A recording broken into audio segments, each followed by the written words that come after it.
રાજકોટ જિલ્લાના ઉપલેટામાં આભ ફાટ્યું. ઉપલેટા સહિત આસપાસના ગ્રામ્ય વિસ્તારમાં પણ વરસાદ. ડુમિયાળી, સેવાત્રા, ખાખી, જાડિયા સહિતના ગામોમાં પણ ધોધમાર વરસાદ શરૂ. ઉપલેટા શહેરમાં આભ ફાટ્યું.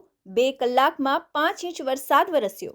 ભારે વરસાદના કારણે ઉપલેટા શહેર પાણી થયું. ઉપલેટામાં 24 કલાકમાં 15 ઇંચ વરસાદ. ઉપલેટા શહેરના અનેક વિસ્તારમાં ભરાયા વરસાદી પાણી.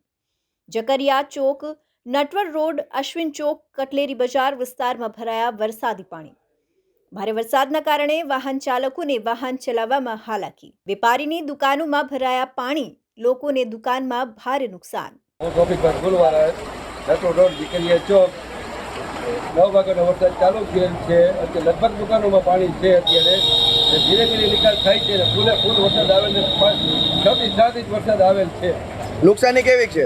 સારામાં સારી છે. બધા વેપારીને નુકસાની આવે છે. બધાની દુકાનોમાં પાણી કરેલ છે. સવારથી ધંધા પાણી કેવા છે? બંધ છે. ધંધા પાણી બધાની દુકાનો બંધ છે. પાણી બધાને કરી ગયા છે. આશીષભાઈ દવે, નટવર રોડ, ટીકરિયા ચોકમાં મારી દુકાન આવેલી છે. નીચે પાણી ભરાતા મારી દુકાનની અંદર પાણી ભરાઈ ગયેલ છે અને નુકસાન થયેલું છે. બીજી કેટલીક દુકાનોમાં પાણી ગયું છે? બીજી અધર દુકાનમાં બધી જ દુકાનોમાં પાણી ગળી ગયેલું છે. લગભગ આવેલ બધી દુકાનોની અંદર પાણી ગયેલું છે અને બધાને લગભગ નુકસાન થયેલું છે. અર્શી આહિરનો રિપોર્ટ, તન્ના સમાચાર, ઉપલેટા.